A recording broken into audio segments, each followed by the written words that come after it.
He had wealth, family, and love. But when Daniel Potter gave in to temptation, one woman was enough to destroy everything. Her name was Aisha. Watch how my expensive side chick ruined my marriage. A story by Nnenna Stories. The Potter residence was the kind of place people envied silently.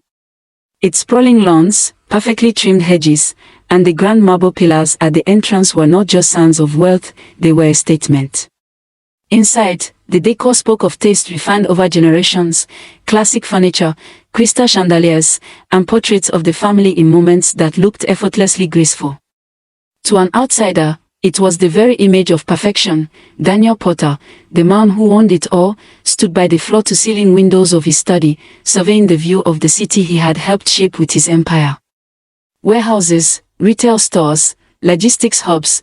Daniel's wealth was not inherited alone, he had built a fortune that rivaled some of the country's most prestigious families. Yet, as powerful and respected as he was, Daniel had secrets tucked behind his perfectly tailored suit and polished demeanor. He loved his wife, Grace, deeply. Every corner of the house spoke of her influence. The living room smelled faintly of her lavender polish, the kitchen carried the warmth of her slow-cooked meals, and every item had its place. She was the ideal woman in his life, the daughter of a pastor and deaconess, principled, disciplined, and devoted to family. She managed their home like a queen, yet she never overshadowed him, never demanded attention, only gave it freely. Grace Potter was more than just a wife, she was a moral compass. As a school principal, she guided hundreds of children daily, teaching not only academics but discipline and integrity. At home, she carried the marriage on her shoulders, loving Daniel in ways that were quiet but unwavering. She worshipped the life they had built together and, above all, she adored her children, a boy, Michael, and a girl, Zara. To outsiders, Daniel and Grace's marriage was the standard. People whispered about it with admiration. They have it all, friends would say. A perfect home, perfect children, perfect love.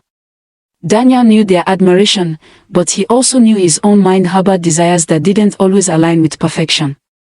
Grace's love was steadfast, her body natural, modest, and comfortable, but it wasn't the kind of figure that made his spouse race. Daniel had a weakness, a quiet one he rarely admitted even to himself. He admired enhanced, curvaceous women, the kind who turned heads without effort. He had married Grace for everything else, her upbringing, her family values, her ability to hold a household together, but in the hidden chambers of his heart. He wondered if perfection could truly satisfy him. The children were upstairs, Michael finishing a school project and Zora practicing her piano lessons. Grace was in the kitchen, humming softly as she prepared dinner. Life looked seamless. Daniel nodded, satisfied in its surface beauty, but he couldn't ignore the flicker of curiosity that sometimes stole into his thoughts, the fleeting what-ifs that made him restless in the quiet of his empire. And as the sun set behind the city skyline, Daniel could not have known that the very life everyone envied was about to face a test so severe that no wealth, no prestige, and no devotion could shield it.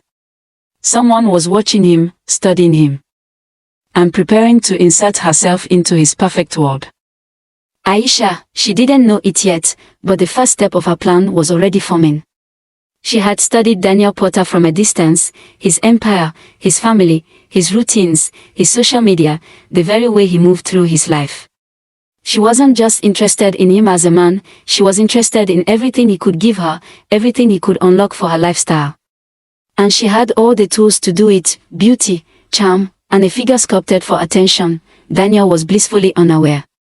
He sipped his drink, his mind on Grace's soft laugh, her gentle reminders, her love. Yet deep down, he had not realized that the perfection he lived with was about to be challenged by a fantasy made real, a fantasy that looked like Aisha and promised everything he secretly desired. Perfection had a price, and Daniel was about to meet someone who didn't come cheap. Aisha Moeti stepped out of the matte black G-Wagon like it belonged to her. In reality, she had rented it for a painful fee, another strategic expense added to the growing pile of borrowed money funding her performance. But appearances mattered, and today, she needed to look like the kind of woman Daniel Potter couldn't afford to ignore. By the time she reached the designer section, she had already caused 3 people to steal glances at her. The subtle power of presence, she entered Daniel's flagship store with quiet confidence, her entire look meticulously planned. Her outfit, her accessories, even the subtle sway of her enhanced figure, everything was polished, tasteful, and intentionally captivating. She didn't own any of it.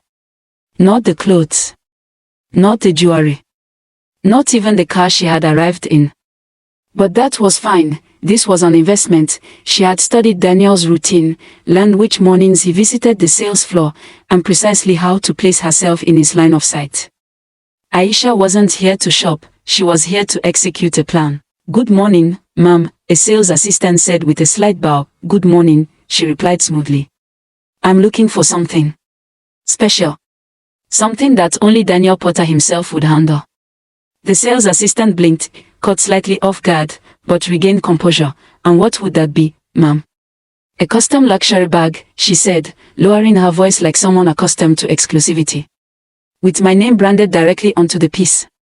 A brief pause followed. Name branding was an elite service, reserved for old money, board members, and clients who never needed to check a price tag.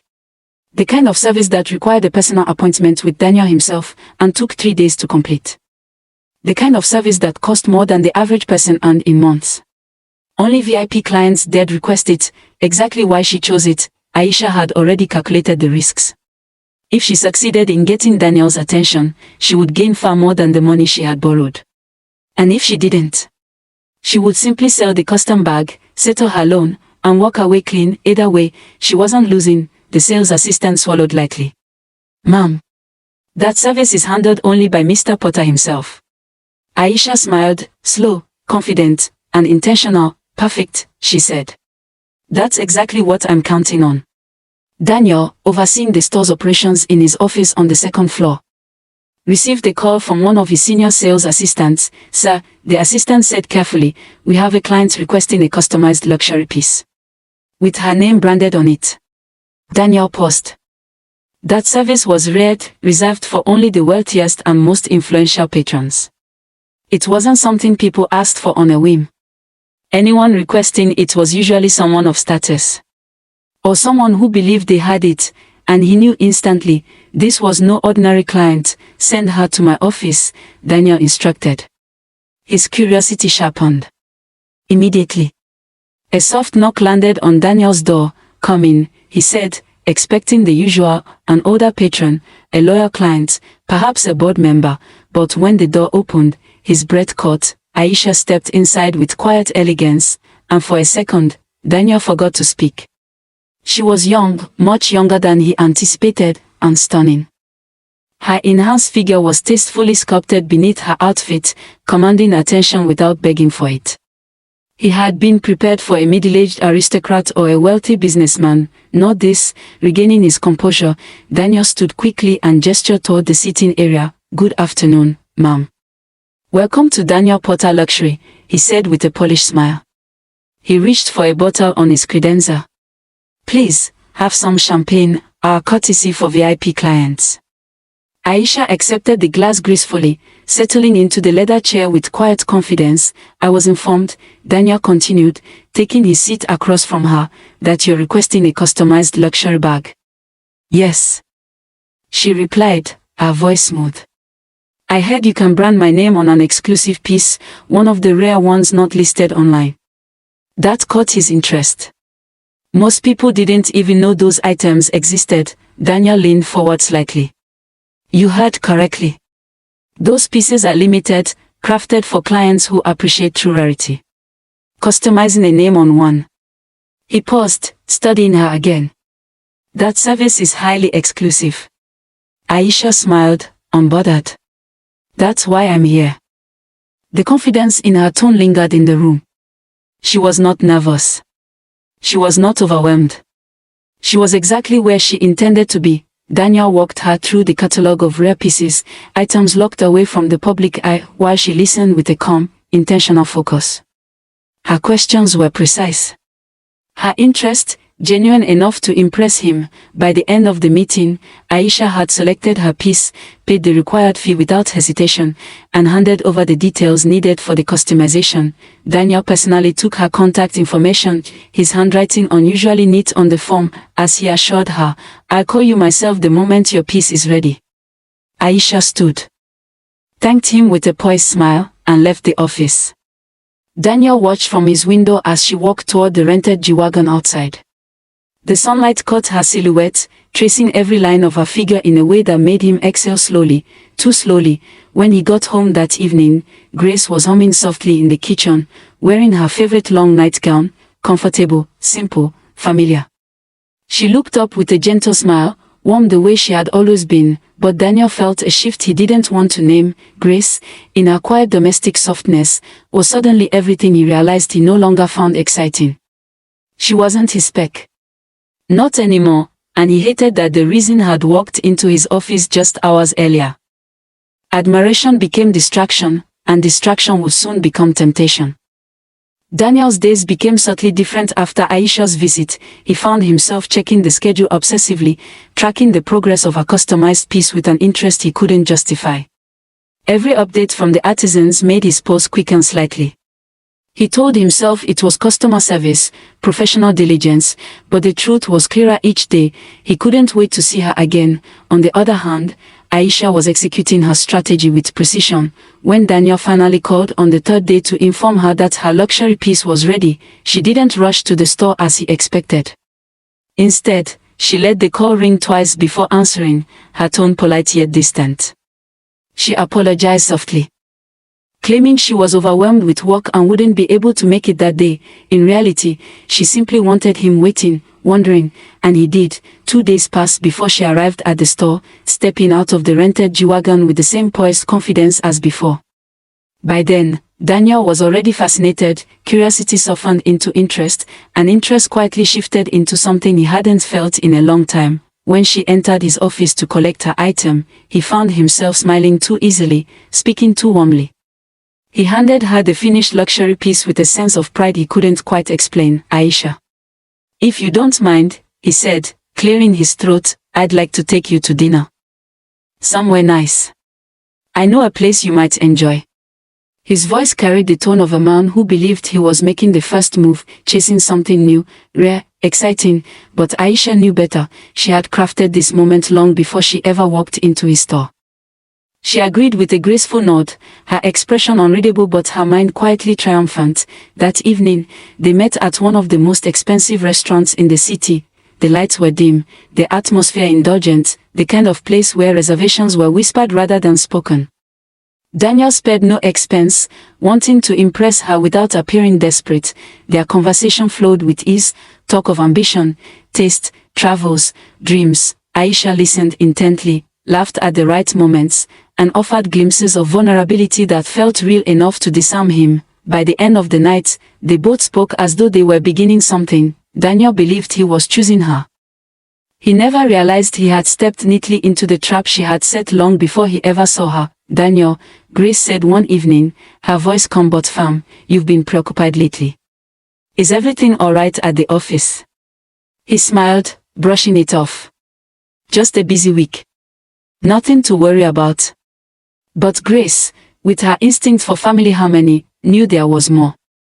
She kept a quiet watch, noting the missing family moments, the late arrivals at home, and the growing distance between him and their children. Meanwhile, Aisha's influence grew. She started asking for small favors, exclusive access to limited pieces, early releases, and occasional invitations to events. Daniel rationalized every indulgence, telling himself it was harmless, a perk of being a successful businessman. Yet, the first line had already been crossed. The admiration had turned into personal attention, and personal attention into temptation. The perfect life he had built with Grace and their children was slowly opening cracks, unseen but growing, ready for the storm that was to come. By the end of the chapter, Daniel's mind was no longer just curious, it was captivated. And Aisha, with her calculated charm and gold-digging instinct, had begun her slow infiltration into the perfect Potter household. It began subtly, almost harmlessly. After their first few dates at luxury restaurants, Aisha's requests grew in size and boldness, each one wrapped in a soft voice, a sweet smile, and a confidence that made Daniel feel chosen. What started as thoughtful gestures soon transformed into indulgences he justified without thought. "Daniel," she said one evening after they had an intimate moment, tracing her fingers on his chest, "I need a small getaway. Just a week in London. Business class, of course, you know I can't deal with economy." He didn't hesitate, a single nod, a text to his assistant, and within an hour, Aisha had a ticket worth more than most people's yearly salary. She kissed his cheek with gratitude. And Daniel felt a warm sense of pride bloom inside him. Taking care of her felt powerful, but Aisha's ambitions didn't end in the skies. Weeks later, nestled beside him in the back seat of his luxury SUV, she said casually, as though she were asking for a new lipstick instead of the impossible, "Babe, I want a house in Banana Island. A small one. Maybe 5 bedrooms for my birthday." For a moment, the world stood still. Banana Island was the playground of billionaires. Houses there weren't bought, they were claimed. And they cost billions. Even for Daniel, it wasn't the kind of purchase he made on a whim, but he glanced at her, beautiful, radiant, the woman who made him feel young again, and pride swallowed all caution. He wouldn't be the man who told Aisha no. Within 3 weeks, papers were signed. Her dream home stood tall, a 5-bedroom luxury duplex with waterfront views, Italian marble floors, and a private rooftop terrace. It was excessive, yes. But Daniel convinced himself that men like him didn't worry about price tags, men like him provided. Aisha wasted no time broadcasting her new reality. She filmed the marble staircase, the chandelier drenched in crystals, the glossy kitchen.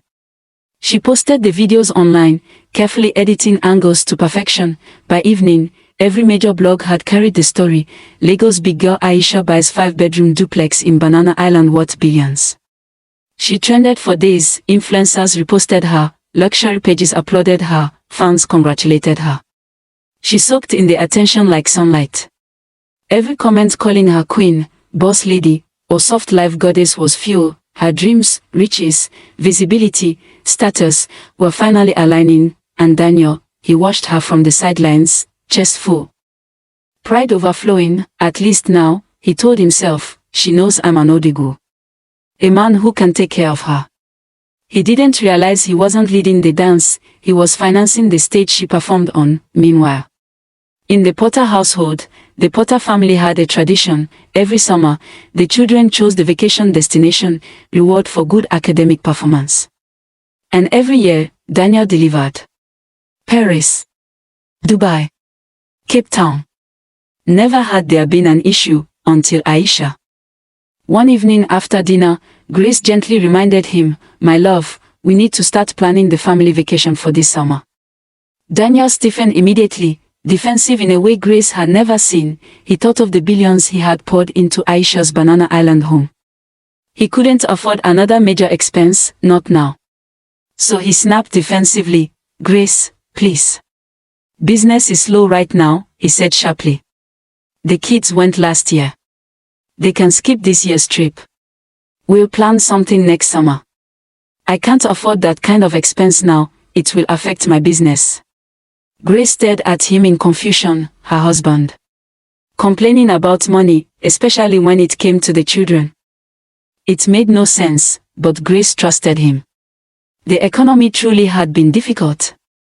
Prices were rising everywhere. Maybe he was under pressure. So she convinced herself it was temporary. Summer came, with no family vacation planned.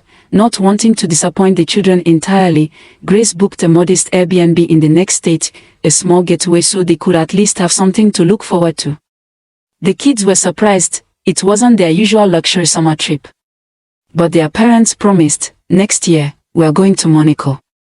The children believed them, and Grace hoped, truly hoped, that next year Daniel would be himself again. Meanwhile, Daniel was too entangled in Aisha's world to see the cracks forming in his own. Grace felt the unraveling long before anyone else noticed. It began with the little things: Daniel skipping dinner, coming home late, brushing off family movie nights with the children. Conversations that once flowed easily now felt forced. He smiled less. Laughed even less.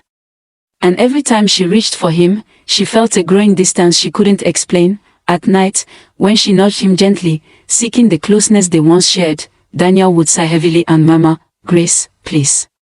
I'm exhausted. Work is draining me."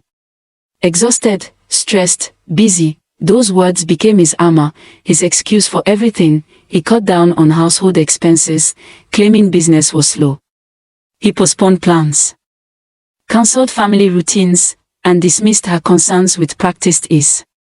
The financial changes were sudden, unlike him, and the emotional withdrawal was even worse. Grace felt alone in her own marriage. Whenever she asked what was wrong, Daniel would force a smile and say, "It's just stress, Grace. Things will balance out soon." But her spirit told her otherwise, so she picked up the only armor she had ever known, prayer. Day after day, she fasted.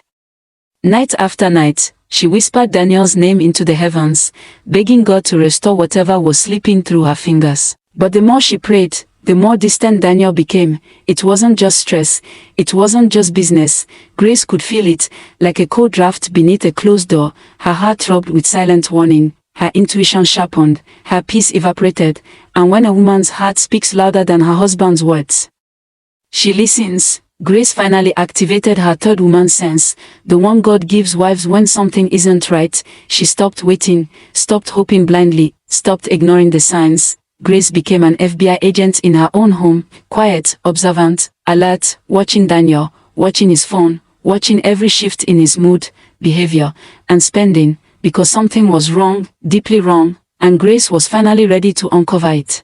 Grace did not act impulsively. If Daniel's heart had drifted, she needed truth, not assumptions. So she began quietly digging into his financial life, determined to understand where the cracks had begun. She hired a seasoned private investigator, someone discreet enough to operate in the shadows.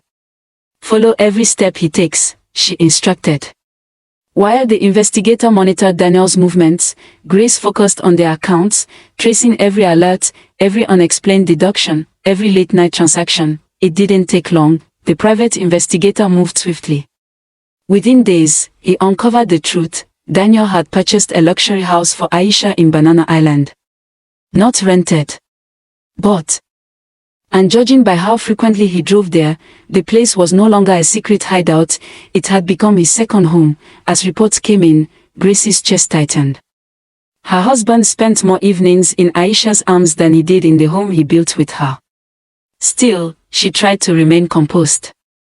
Until the final blow landed. Aisha had recently pressured Daniel for a new luxury car, a Lamborghini Urus.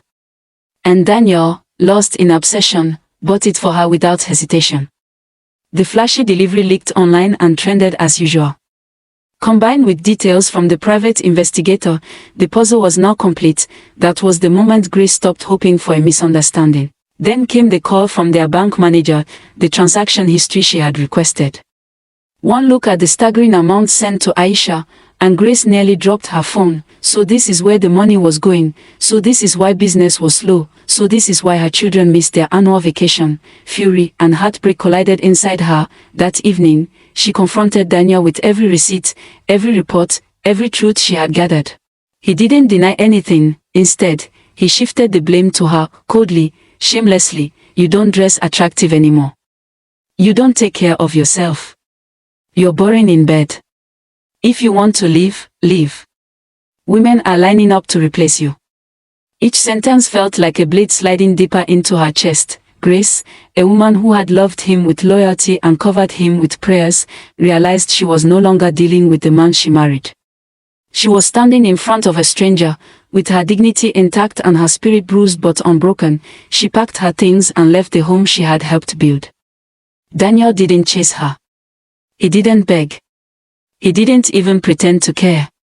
In his mind, he was finally free, free to worship Aisha openly, free to live recklessly, free to claim the life he thought he wanted. But what Daniel didn't know was simple: not all that glitters is gold, and some gold ruins the hands that touch it. When Daniel told Aisha the news, he was almost breathless with excitement. "We are finally free," he said, a smile stretching across his face. "Grace is gone. I can love you openly now. We can be together, officially."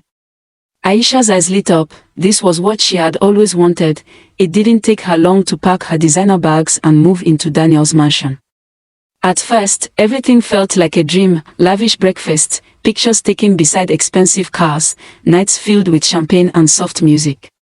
Daniel paraded her proudly, believing he had won, but reality has a way of removing filters. Soon, business began to slow, for real this time. Word spread among long-time customers that Daniel was no longer importing authentic luxury brands. Some clients started returning items. Others blasted him online for selling high-quality replicas disguised as originals. One by one, his big spenders pulled away. The scandal about how he had mistreated his family didn't help. Social media was ruthless. Screenshots circulated. Opinions flew. People who once admired him now mocked him. Potential partners distanced themselves. Every bad headline weakened the business he spent years building, and then, money started to stretch thin. Daniel tried to cut costs, but Aisha was a woman who didn't understand the concept of managing. Her upkeep was a full-time financial commitment: monthly hair appointments abroad, designer drops, spa subscriptions, weekly facials, endless unplanned expenses. Everything about her lifestyle screamed maintenance, not management. Very slowly, Daniel began to see the difference. Grace had been a wife, stable, intelligent, gentle, grounding. Aisha was a lifestyle, glamorous, expensive, and empty. Living with her under the same roof changed everything. The mystery and excitement faded. The sparkle dimmed. He began noticing what he had ignored before: the lack of depth, the lack of values, the absence of real companionship. Meanwhile, Aisha began seeing Daniel differently too. Without the endless flow of cash, he wasn't as handsome as he used to be. His flaws were suddenly obvious. He snored loudly, he left his shoes everywhere, he didn't flush the toilet consistently, he complained a lot, he was not as romantic as she fantasized. And he certainly wasn't as rich as she had hoped. Is this what Grace was managing all these years? She muttered one afternoon in disgust. I can't. Attraction melted into irritation, irritation into frequent arguments, and the arguments eventually grew into resentment. The glamorous relationship she thought she had signed up for had turned into a drain, a chore, a burden. One morning, after yet another quarrel about money, Aisha packed her bags, quietly, quickly, and without a backward glance. She left Daniel the same way she entered his life, without warning, without loyalty, without remorse. And Daniel, now alone in the mansion he once flaunted, finally understood. He had destroyed a diamond to chase glitter. The Potter residence, once a sanctuary of warmth and perfection, now carried a weight that was impossible to ignore. The halls that once echoed with children's laughter now felt hollow, and the silence in Daniel's life grew louder every day. Daniel sat alone in his study, staring at the mountain of invoices, failed transactions, and overdue payments scattered across his desk. For the first time in his life, the numbers no longer added up. The empire he had built with pride was caving in under the pressure of his own reckless choices. Every memory of Aisha's expensive demands replayed in his mind like a punishment: the business class trip to London, the Banana Island mansion, the Lamborghini. What once felt exciting now felt like shackles, heavy, cold, and humiliating. One evening, overwhelmed with regret, Daniel grabbed his car keys and drove to Grace's house. He stood at her doorstep like a shadow of the man she once knew. Grace. Please, he whispered, voice breaking. Come home. Give me another chance. I'll do right by you and the kids. I promise. Grace looked at him with eyes full of emotion, not hatred, but a wound deeper than anger. I forgive you, Daniel, she said softly, but I can't return to that house. Not after everything. I survived the betrayal. I can't survive repeating it. Her firmness shattered him. Daniel drove home heartbroken, suffocating under the weight of losing not just his wealth, but the family that once gave his life meaning. Days later, the stress, sleepless nights, and emotional breakdown caught up with him. Daniel collapsed in his home and was rushed to the hospital. The diagnosis was devastating: a stroke. His body had finally surrendered to the chaos he created. During those dark days, when everyone else disappeared, one person returned, not as his wife, but as the mother of his children. Grace, she came quietly, without drama, without judgment. Not because she was weak, but because she understood one truth: her children still needed their father, and abandoning him at his lowest would scar them for life. She took charge, overseeing his care, helping him recover, and stepping into the family business to keep it from collapsing completely. Under her steady hands, things slowly began to stabilize. They weren't as wealthy as before, but they were secure. They were grounded. They were rebuilding. Daniel recovered gradually, watching Grace from the hospital bed, this woman he had once taken for granted, this woman who had proven to be stronger than gold, more loyal than the entire world that had once praised him. He finally understood what he had lost. And what he had almost destroyed forever. Aisha never returned, the fame faded, the glamour vanished, the world moved on, but the consequences remained. Temptation is loud, but loyalty is quiet, and only one of them lasts. Daniel learned too late that indulgence, pride, and unchecked desire can dismantle a life faster than any enemy. He lost years of trust in minutes of excitement. In the end, he discovered the painful truth: real wealth is not measured by luxury, but by the people who stand beside you when the world collapses. His empire could be rebuilt, his health could recover, but the scars on his family, those remained as permanent reminders of how costly a moment of weakness can be. Thank you for watching to the end.